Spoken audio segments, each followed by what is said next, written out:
So you've clicked on this video, which means that you want to learn how to play Gekko. And if you really want to learn how to play Gekko, I've got a question for you straight away. When you play Valorant, how often do you think about the abilities that you actually use? Do you just press the buttons when you feel like it? Or do you actually wait and think about how you can impact the round with your ability usage? Let me know down in the comments what you do. So welcome to the Gekko guide. Ultimately, what you need to know about Gekko is that he's the initiator with probably the highest win percentage the longer the round lasts, just because of his reusability with his abilities. Now Gekko has three main abilities that I'm going to go through, and then I'll go through the ultimate after that as well. Starting off, let's go with the easy one, which is the Mosh. Now the Mosh Pit, according to the tooltip, says equip Mosh, fire to throw a Mosh like a grenade, alt fire to throw underhand. Upon landing, Mosh duplicates across a large area, then after a short delay explodes. Essentially, it's a normal molly and it explodes after a certain amount of predetermined time. The further you are on the outside radius of the circle, the less damage you take, and obviously the closer you are in, the more damage you take. Pretty simple. Next up, we have the main component, we have Wingman. The Wingman tooltip says, equip Wingman, fire to send Wingman forward seeking enemies. Wingman unleashes a concussive blast towards the first enemy he sees. Alt fire when targeting a spike or planted spike to have Wingman defuse or plant to the spike.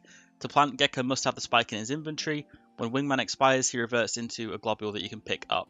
Interact with the globule, blah blah blah. Same with all the other abilities as well, apart from Mosh.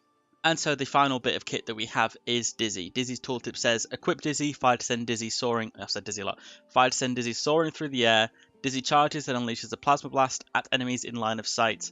Enemies hit by her plasma are blinded. When Dizzy expires, she reverts into a dormant globule, like with the other abilities already, and you can pick it back up after a short cooldown. And that is Gekko's three main components of his kit explained, and lastly we have the ultimate, which is Thrash. Thrash's tooltip says, equip Thrash, fire to link with Thrash's mind and steer her through enemy territory. Activate lunge forward and explode, detaining any players in a small radius. When Thrash expires, blah blah blah, you can pick it up. The same with the Flash, same with Wingman. You can pick it back up after you've used it, which is why I say Gekko is the most highest percentage round winning as the round progresses. The longer the round lasts, the better your chances are of winning with Gekko. So what I'm going to do now is I'm going to go through each ability again and talk about some of the tech that you can do with it and how you can use that best to win your rounds. So probably the most unimportant thing about Gekko is his Mosh Pit, purely because you can't pick it up. That doesn't play into the ability usage that he has in the round that makes him so productive. Mosh is a one-time use, and like the rest of his kit, it's all pretty lackluster. The only benefit, like I've said a million times already, is that you can reuse. Mosh should be used like any other molly, like for any other character, like Brim or maybe KO. It should be used for clearing angles, clearing places on sites, essentially. On a map like Lotus, something like clearing like back site with a Mosh is probably a good idea, or if you know a post-plant lineup, you could also run those as well. If you're interested in any sort of lineup videos, let me know in the comments as well. I'm happy to do them for any character. Now, like I was saying, Mosh is relatively underpowered, same with the rest of the kit. It should be used to clear back sites, like things like that, or like I said, if you have lineups. But yeah, you can combine it like we can with the Fade Seas maybe, or even some new abilities like Deadlock's new Crouch, Grenade, Grab Net, something like that. And that's the only way you can really get any usability out of Mosh Pit. Now we're on to Wingman, which is the main component of Gekko's kit. Wingman can be used unlimited times as long as you pick him back up. Now Wingman is similar to a raised boombot in the way that he can clear angles, so he can be used on entry instantly at the start of a round. And what happens with Wingman is if you just left click press him, he'll go like a raised boombot and go in that one direction, and he'll bounce off the walls, blah blah blah. And once he's finished, he'll turn into one of these little globules like you said on the tooltip. Now what is really cool about Wingman is that he can be used to plant the spike. So as long as you have the spike as Gekko, you can look at a site, and you can do this from anywhere as long as you can see the site. You can right click press, and what will happen is he'll go and take the spike and go and plant the bomb for you. This can also be used to defuse the bomb as well. So let's say you're in a position where you can't quite get to the bomb yourself, you can send him in and bait him or have him actually defuse the bomb for you. And after he's planted the bomb for you, you can go back and pick him up again as well. Now, like I said, there's a lot of usability and reusability with this kit. The fact that you can pick it up means that you can use stuff probably 3 or 4 times throughout the round as long as you stay alive long enough, and you'll have it again for post-plant if you're being careful. Next up, we have Dizzy, which again is very similar to Wingman with the way that you can use it. Use it at the start of the round to peek a corner, and you go ahead and pick it straight back up once it's dropped. And you can use it again to enter into the site and also in the post-plant situation. So, you know, you've used it once on the entry, you pick it back up, there's a short cooldown, use it again, and you can enter yourself onto site.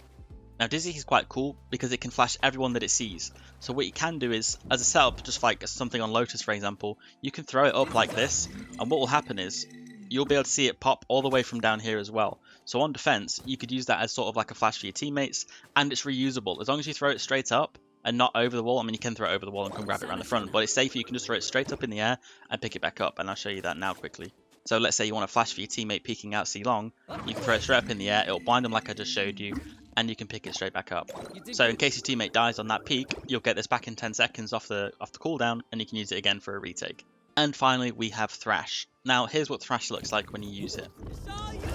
Thrash will go forward on its own. You don't have to have your hand on any of your keyboard or your mouse or anything like that. It'll go forward on its own.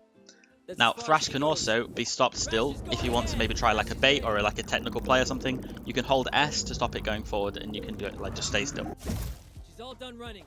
And like I said with Thrash as well, you can also pick it back up and it'll have a cooldown again of around 10 seconds.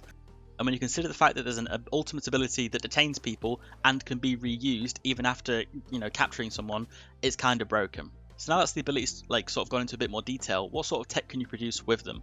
Well, I showed you the flash over the top and how that works, but let me show you some other things as well. So because of the fear factor of something like Wingman or a raised boombot, you can peek off them as well, and not many people realize this. Something you can do is that you can send Wingman in or your raised boombot.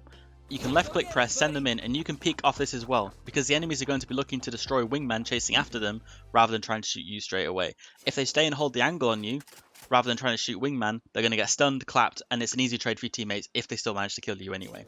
So like I said, all you need to do is use Wingman on an angle where you know you're going to be able to peek, and it's probably going to lock onto people. So if I use him here, I know he's going to lock on someone there more than likely because he'll be within that view range. So if I use him like this, press that, I can then peek off that and know that they're going to be looking for him there. And it works the same way. You can do it for any angle whatsoever. Just make sure that you are peeking off him and make sure that you are having teammates around you as well to trade just in case it goes south.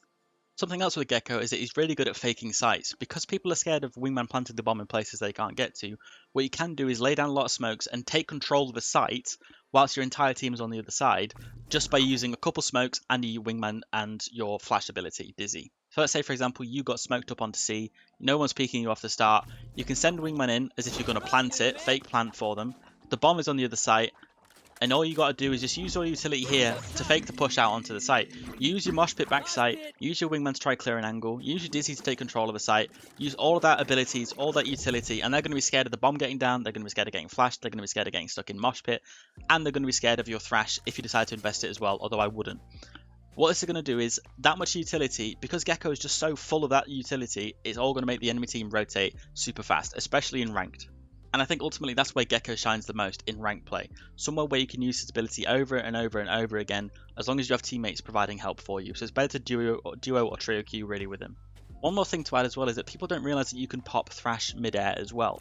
When you use Thrash normally, if I left click press and just let's say left click, he's going to dive and go to that spot. But what you can do instead is, if you know someone's closer, or let's say you want to try to grab more people and you don't want it to go all the way, you can actually double tap left click to pop it in mid-air. And popping it in mid-air means that you're going to hit that radius closer to where you actually want it to press, and you can be more precise and accurate with it as well. And so yeah, that is pretty much it for Gekko's tech.